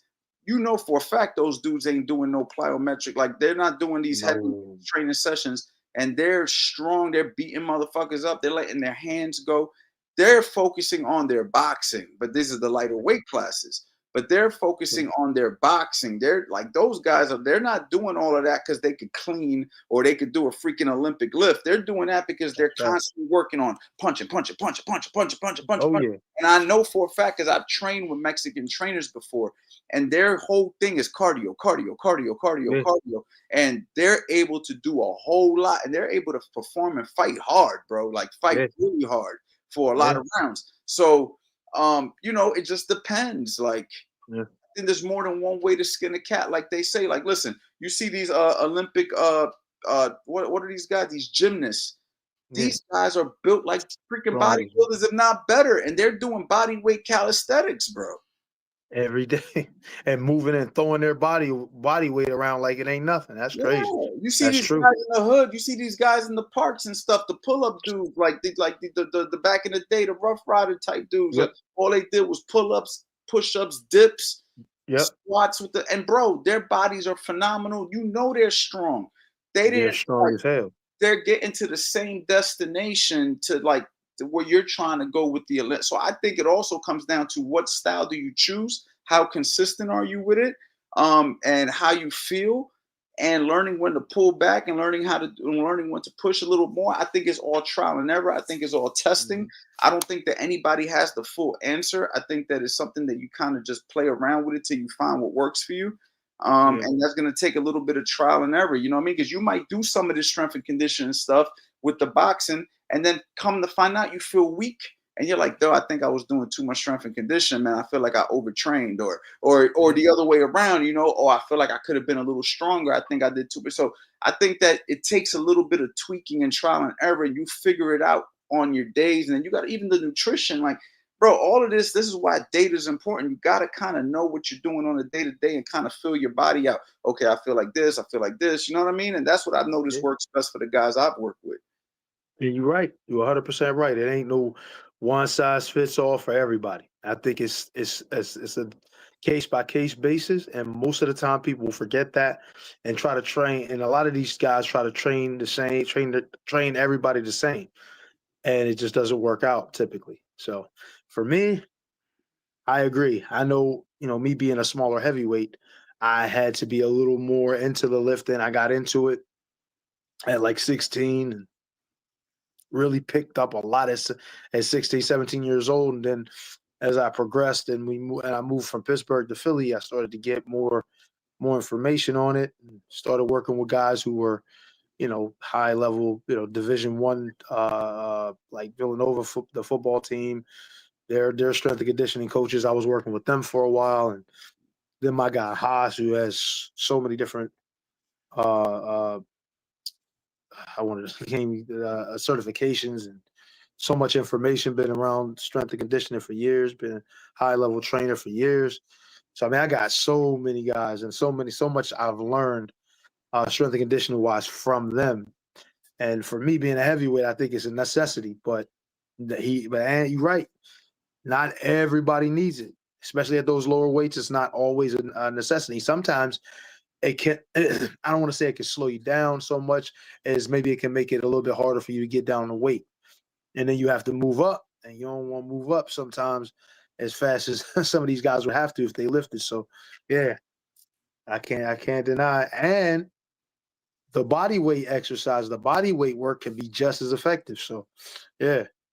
Like Yeah, I think it all depends. You know what I mean? Like you got guys who still climb rope, man. I seen Boots climbing rope. You know what I'm saying? That shit's hard, bro. I seen Boots hitting the heavy bag with freaking a baseball bat. Like there's all types of things you could do to get similar results as some of these other new age ways of training. I just think, like I said, it all comes down to what style you pick up and how consistent and as long as you're doing your boxing, eating right, sleeping right, and getting your cardio to where it needs to be, I think, you know what I mean? I think you'll be all right. You know what I mean? So I just think that people are just overthinking some of this stuff.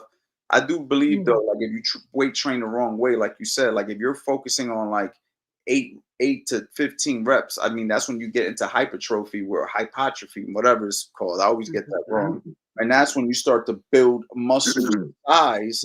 And then that's what puts you out the weight class where you want to focus more on strength. So that's what they kind of say is better to do the lower rep ranges because that's where you're just focusing on the explosiveness and you're not looking to develop the muscle size. The bigger the muscle, now, obviously, the more you're going to end up weighing in the long run if you consistently train for gaining size. So gaining size and getting strong are two different things. You know what I mean? So if you are going to weight train, they say it's best to do very heavy weight for low reps as opposed to lightweight for a lot of reps. Anything more than 10 to 20 reps, like now you're starting to build size on the muscle. And then next thing you know, you got to fight bigger guys. And you're like, damn, why the fuck do I got to fight these bigger guys? And it also depends on how you eat. Your nutrition plays a big role on it too. You know what I mean? If you're in a caloric deficit and you're training, you're going to lose weight anyway. So there's a lot of little things to it. You know what I mean? But just remember that boxing training is grueling on its own if done correctly. If done correctly, boxing training is grueling on its own. Guys out here bullshitting their boxing training, yeah, whatever. But if you're training like a motherfucker who's really boxing, you're putting in the rounds on the bag, you're putting in the rounds on the mitts, you're putting in the rounds in the sparring, you're doing the road work, you're doing the core, you're doing the calisthenics, bro, your body is beat the fuck up already just off of that. You know what I mean? But a lot of guys are they're toning that back so they can add the strength and conditioning. Then when they run into a motherfucker who's focusing on boxing hardcore, they get their ass the fuck up. You know what I mean? Because again, whatever you focus on, that's where you improve the most. You know what I mean? All right, that's a long take on that one right there. He ain't lying. Coach, and if you put more weight on your back foot than the front foot, or try to keep it balanced most times. Shakur seems like someone who puts more weight on the back foot, pretty planet. Yeah, I mean, we both, me and Eddie, both here teach initially to start off with your weight a little bit more on the back foot. But you're going to transfer your weight as you fight, right? Like if you're coming forward, if you're being aggressive, your weight's naturally going to come to the front foot. There's going to be times where you may be trying to bait a guy, or you may be in just a balanced position. So yes, we start off here, but that doesn't mean that we stay there the whole entire time. You're going to be going to the front foot in moments. If I'm shooting a left hook to the body, I'm putting my weight on the front foot to shoot the hook to the body. I'm not shooting it from back here for the most part. I mean, you could still get it off on some sneaky shit, but for the most part, you're putting more weight on the front foot because you want to be more effective with that power on the front leg. So being on the front foot isn't a bad thing. It's just when and why you're doing it. You know what I'm saying? 100%. A lot of questions coming in, man. We've been on here for an hour and 30 minutes. This week, guys, we are definitely going to be doing some demonstrations and stuff for you guys. No days off November. We're already 2 weeks in. Real quick commercial break. Eddie, you haven't seen the commercial yet. Let me show it to you, man. I got to show you the commercial. We already know $1 Million Mitts is coming out in the next week or so. For $1 Million Mitts. Why did I call this $1 Million Mitts? Because I'm going to make you look like $1 million bucks, man. As long as you let me guide you, as long as you listen, as you learn the stuff that I'm going to teach you with a pair of mitts. I'm going to level up your mitt game 100%. I got a lot of things to say about mitt work because mitt work literally changed my life. What's his full name? What's Coach Anthony's? Anthony's first name was Anthony's last name. Anthony Rodriguez, Coach Anthony, and that corner of weight 4. A lot of people don't know when I first came into this boxing game as a trainer, mitts was really what people hired me for.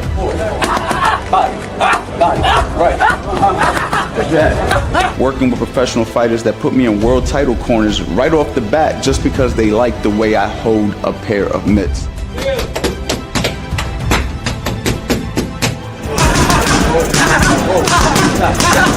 This is something that your clients are going to love. This is something that your fighters are going to love. Always a lane for somebody who knows how to hold mitts. The one thing that I could say is if you're going to do something, you want to do it the right way. I like to think that I'm the person who could teach you how to do this at the highest level, considering I've been to the highest level of boxing. 2 rounds, and you're a world champion, but you got to work. He is the defending world champion, fighting tonight With head trainer, Freddie Anthony Rodriguez. I work with some of the best boxers in the world.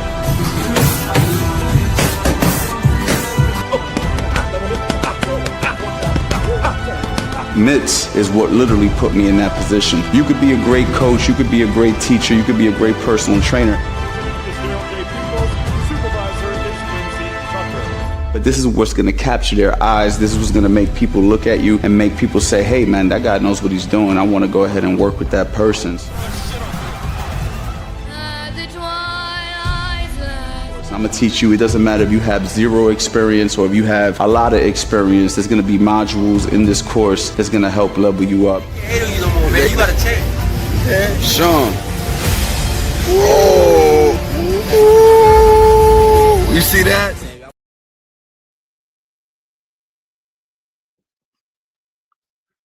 All right. Oh, yeah. It's a lot. It's a lot. Oh, yeah. Eddie, you've been the one demonstrating these videos with me, man. How many videos do you think we've done for that course? So, I don't know, like fucking 80. Honest. Yeah. So let me ask you, Eddie, let me ask you this question now. For mitt work, right? Obviously, you're a fighter and now you're a coach. How do you enjoy mitts, and how do you think mitts has helped your fighters, well, our fighters for the most part, and your personal clients?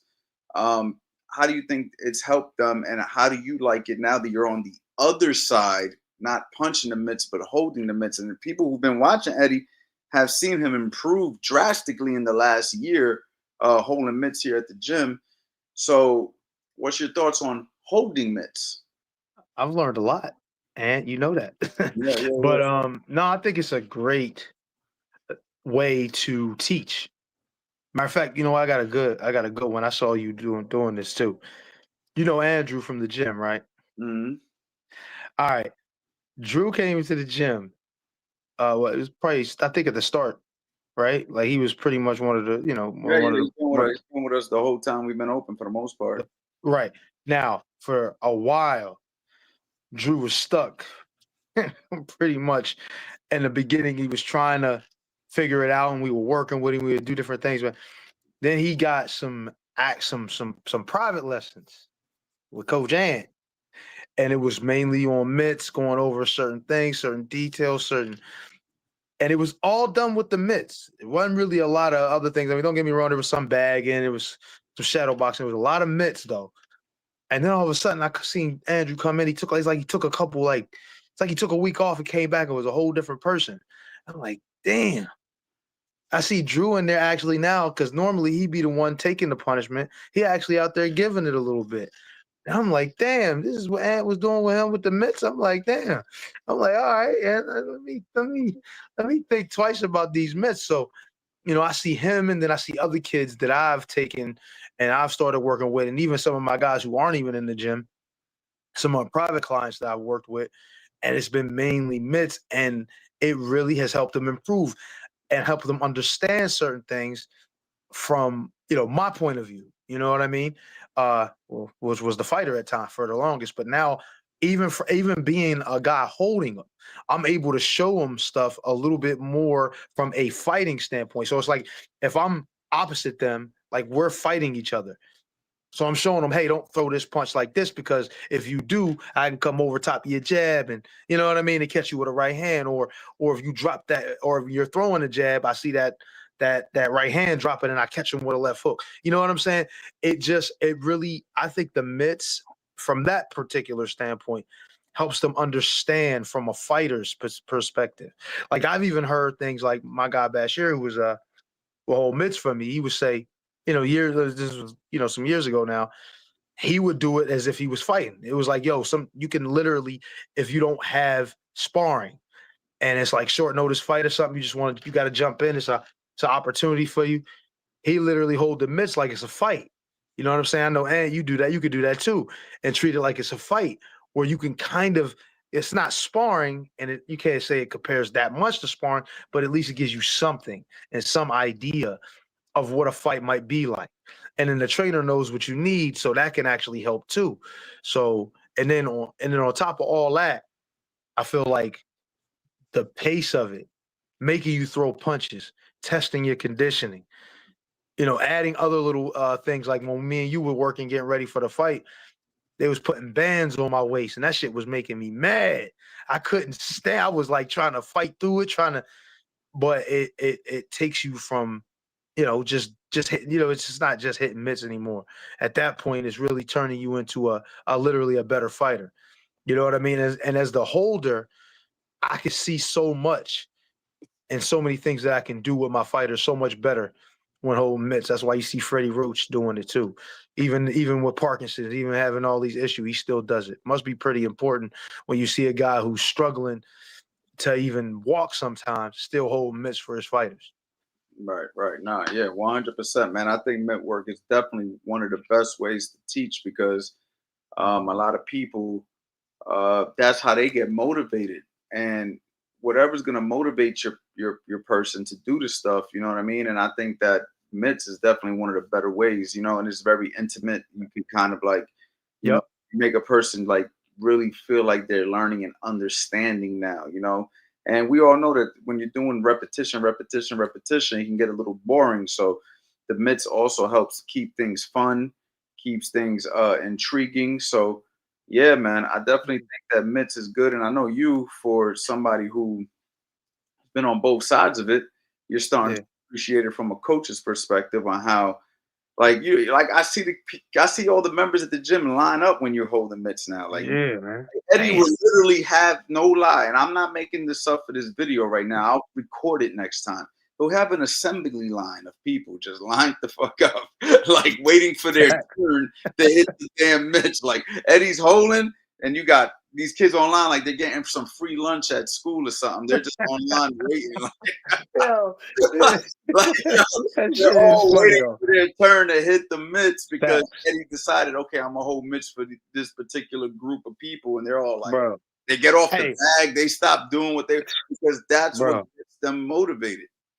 Yeah, yeah. Like you see them. Like I know when it happened. I'll be holding for one kid, and then another one slide up. Then I'll see a dude with they glove. They go put the damn gloves on. I'm like, shit, here we go again, bro. This is gonna be a long day. There was a couple times I was over with 2 hours, bro, holding the damn mitts for like 5 or 6 different people in the ring. They had me hostage in there. I was in there like for almost the whole night holding mitts. That should be crazy. It's fun, but it's crazy sometimes.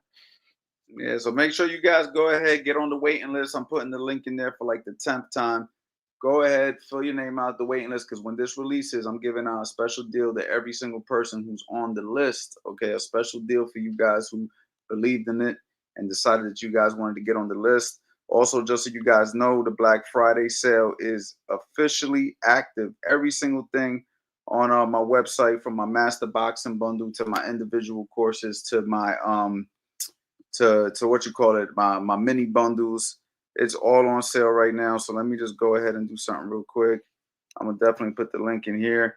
I need you guys to go check out CoachAnthonyBoxing.com. I get a lot of boxing question, guys. I can guarantee you that it's already been answered in these courses with demonstrations. I mean, we've covered so much, man. We got 16 courses, y'all. A lot of people ask me, Coach Anthony, when's the next course that you're dropping? I'm like, bro, did you get all 16 courses? Because if you didn't get all 16, you might want to go back to the website, go see what else we got up there, because there's other stuff that you haven't even learned yet, and you're waiting for me to make the next drop. You know what I mean? But right now, the focus is definitely going to be $1 million mitts. We got the Black Friday sale. Yeah, we're giving away all the secrets, bro. I'm giving them all away. You know why? Because at the end of the day, you can't take this stuff with you. You know what I mean? And I love teaching people online because I'm gonna be honest, man. I've gotten some great results teaching people online. I've had over 5,000 students come through my courses over the last decade, and I've gotten thousands of testimonials, and it's just appreciated. I feel like online people appreciate you sometimes more than the people in person, Eddie. And I think you're gonna get that now that you're online. You know what I mean with your stuff. What's your channel again? What's your YouTube channel again? Fight like a pro. Fight Like a Pro. So Eddie got his own YouTube channel. He's got his Instagram, Fast Eddie Chambers. You guys can definitely go check out Eddie over there, and you'll see. And you're like, Eddie, go to your comments, bro. I guarantee you're getting all types of love and stuff through the comments. So people online have a way of showing true appreciation. And even though we've never met each other in person and shook each other's hand, I feel the love. You know what I mean? Look, I got people in here that's been hanging out with us for an hour and 40 minutes, man. I mean, I want to thank everybody who's taking the time out their night to come hang out, ask me my questions. You could be anywhere. You're chilling with us. So I appreciate that. And for the people who watch this a little bit later, I know not everybody could watch this live. You know what I mean? I appreciate you guys too. You know what I mean? So like my man said, I could barely wait to pull up. You know what I mean? Like that's appreciated, bro. Like that's appreciation. I got people that I see every day that don't tell me stuff like that. You know what I'm saying? Right. So it's crazy, man. So shout out to you guys, man. Last question. If you have anxiety, how do you overcome it before a boxing match? Eddie, you're the pro. You go ahead and answer that. Oh man. Honestly, man, it's just you understand what you're getting into. Obviously, you've been fighting for a while. Even if you're just, becoming a fighter, you know what I mean? At the pro level, even if it's an amateur fight. At the end of the day, you got to get in there. You know what I mean? Do whatever it takes to to not do what I would have done as a kid. And if I had my license in my first fight, I would have drove out of there. Don't do that. But no, man, it's just trusting in what you've done, the amount of work you put in. I'm taking it you've put a lot of work in.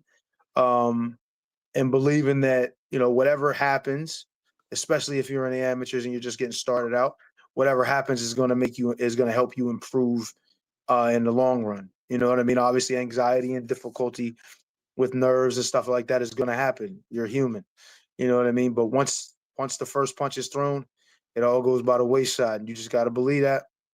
Get into that ring, even if the first fight is tough because of the nerves and it doesn't really release like you would like it over time. it will get better. You know what I mean? And you just got to keep believing in it. If you love the sport and you want to keep doing it, you got to get out there and you got to get okay with the idea of being in a rough situation. You got to make tough stuff easy. You know what I mean? And comfortable for you. So you got to get used to being comfortable with being uncomfortable. And, once you do that, then chaos will be easy for you. You know what I'm saying? The kind of chaos that the ring brings will feel like nothing. You know what I mean? So just continue to keep on going and keep on getting better. Keep working your craft, and you won't have any issues with the nerves. Well, I mean, you're still going to be nervous, but you're not going to have the same issues that you had in the past with it. Yeah, 100%, man. Another thing that I think that has helped for me, and I've seen help a lot of fighters, is prayer before a fight. That's also Prayer good, seems to calm you down. So just say a little prayer. You know what I mean? I used to always say to myself, I would always say, like, I say, God, please just let me do my best today. And whenever I would do that, I swear it's like I just felt calm. Like I would be nervous, and then that would make me calm. I go into the bathroom, got to take that piss before I spar. Like it'd be like, and as I'm doing it, I'm thinking, I'm like, all right, let me do my best today. Especially if I knew I was boxing somebody good. You know what I mean? I would always like have to say that to myself, and then everything would feel a lot easier for me. A lot of fighters do that before their fights. They all hold hands. They'll pray, whether you believe or whatever you believe in. I still think having that talk with you and in your higher self is what's going to make you just feel that sense of calm. So try prayer. You know what I mean? If you haven't done that before, I think that also helps with the anxiety. You know what I mean? But like Eddie said, man, if you've been doing everything you're supposed to do in the gym, when you get into the ring, once that first punch gets thrown, it all goes away. You know what I mean? Now it's just time to do what you've been working on. You know what I mean? And that's what it comes down to. But don't get into that ring if you're not ready. Don't get into that ring if you haven't been training, if you haven't been listening to your coach, if you haven't been living the lifestyle, because you can really seriously get hurt. 100%. One more thing. Somebody said, Coach, can you please explain to these women that $300 come back to you and that there's more in these courses that's not in the YouTube videos? Yo, 100%. Thank you, Postman, since 1991. You're a proud postman, I see. I appreciate that. But yeah, 100%, man. Listen, Eddie got his own YouTube channel now, and Eddie's teaching his style of boxing now. I'm sure he's going to be releasing stuff now. But Eddie has been a big part of my courses over this last 16 courses, actually, even with the $1 Million Mitts, you know what I'm saying? But, collectively together, anything that I've put out, any instruction that I've given and Eddie's demonstrated has been something that, we both agreed on. So how much thought would you say has been put into these courses as far as just the information and the price that I'm giving? Like, truthfully, Eddie, like from a non-salesman perspective, like my man said right here, just what are your thoughts? Man, I mean, you can't put 30 in 25 years. I mean, honestly, the amount of money, you can't even put money into that. I mean, the fact that you're getting it for this price is wild, that you don't have to, you know what I'm saying? This has been amassed over damn near 50 years, if you put us together, of work and I mean, punches to the head. You know what I'm saying? Countless camps.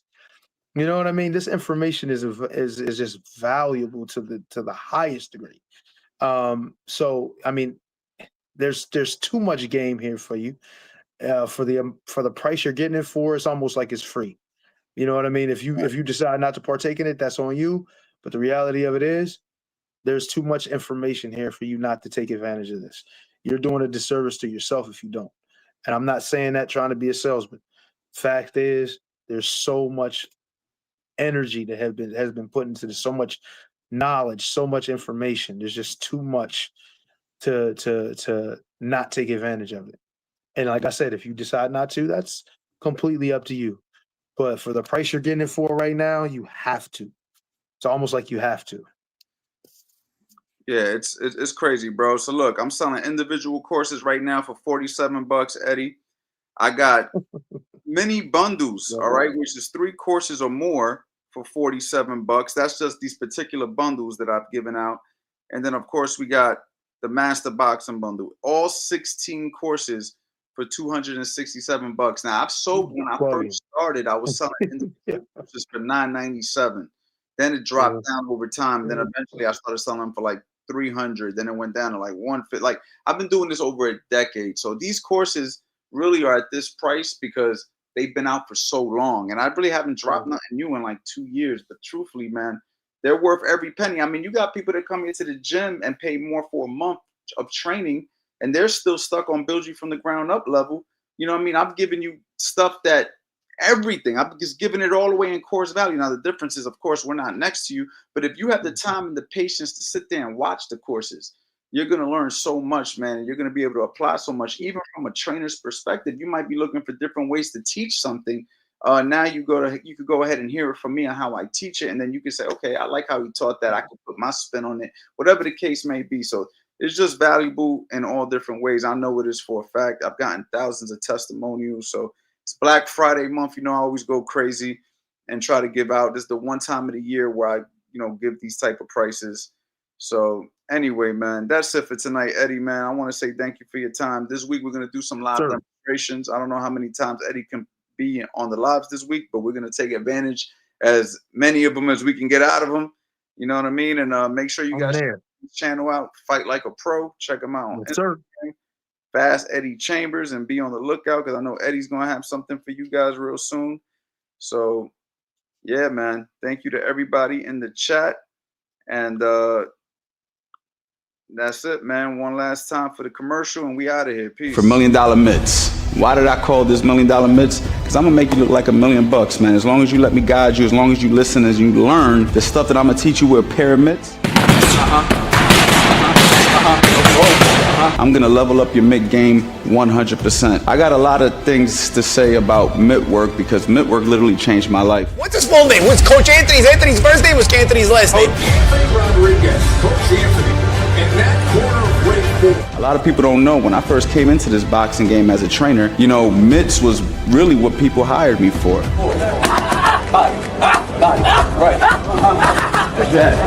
Working with professional fighters that put me in world title corners right off the bat just because they like the way I hold a pair of mitts.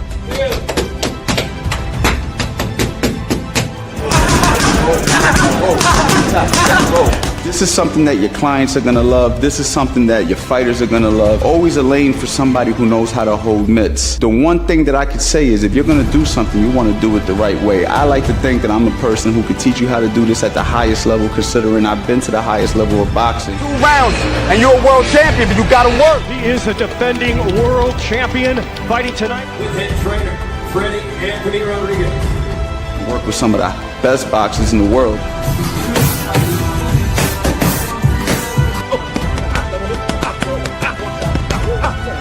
Mitts is what literally put me in that position. You could be a great coach, you could be a great teacher, you could be a great personal trainer. But this is what's gonna capture their eyes. This is what's gonna make people look at you and make people say, hey man, that guy knows what he's doing. I wanna go ahead and work with that person. I'm gonna teach you, it doesn't matter if you have 0 experience or if you have a lot of experience, there's gonna be modules in this course that's gonna help level you up. You no more, man. You gotta check. Sean.